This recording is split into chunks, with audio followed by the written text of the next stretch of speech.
Écoute, l'immobilier, c'est tout ce qui est entré à l'achat,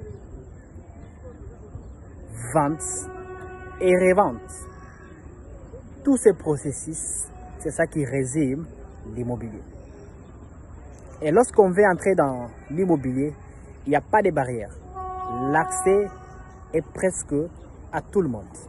Mais il y a des conditions à faire en amont.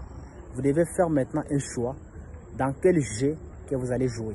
Il y a d'autres qui jouent dans les courts termes, d'autres jouent dans les longs termes, d'autres jouent dans les moyens termes.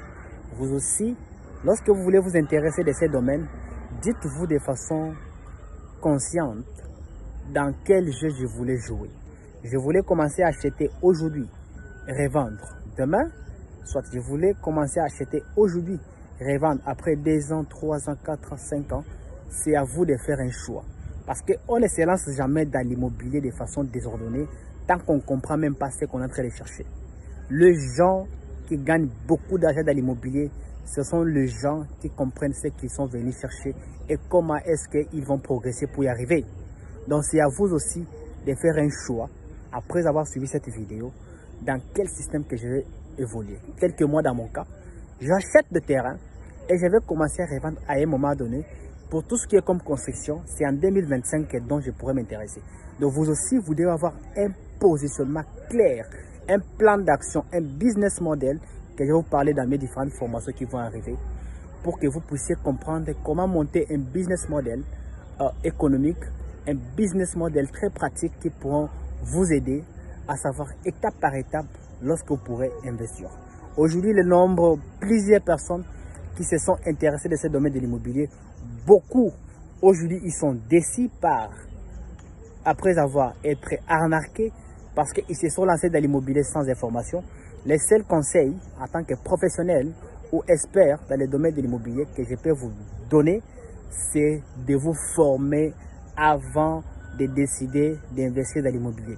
Imaginez que tu prends ton 50 000 $ ou 100 000 $, tu te dis d'investir dans un terrain où tu achètes le terrain auprès d'une personne qui a un panneau de signalisation de la rue qu'on appelle les commissionnaires. Donc, tu te mets toi-même en risque. Pourquoi vous n'avez pas vraiment le souci de beaucoup d'argent que vous investissez? Donc, dès aujourd'hui que tu vas sur cette vidéo, tu dois normalement te former et tu dois normalement tenir compte des informations nécessaires avant de passer à l'achat même d'un terrain. Parce que lorsque tu achètes un terrain, posez-vous toujours la question, est-ce qu'il y a des problèmes de litige dans ce terrain ou pas? Non. Si on dit non, d'accord. Évoluons. Est-ce que le terrain est déjà enregistré combien d'ACD au niveau des cadastres et j'en passe. Lorsque vous aurez toutes ces informations, c'est là où vous allez vous rassurer que non, c'est un bon terrain ou c'est un mauvais terrain. Il y a beaucoup de personnes qui ont acheté des terrains. Aujourd'hui, ça retrouve que non, les mêmes terrains ont été déjà vendus par 3 ou 4 ou 5 personnes. Donc les amis, rejoignez les programmes de Week-end Stratégie. C'est par là dont vous pouvez bien bénéficier de notre encadrement pour que vous puissiez réussir vos investissements dans l'immobilier.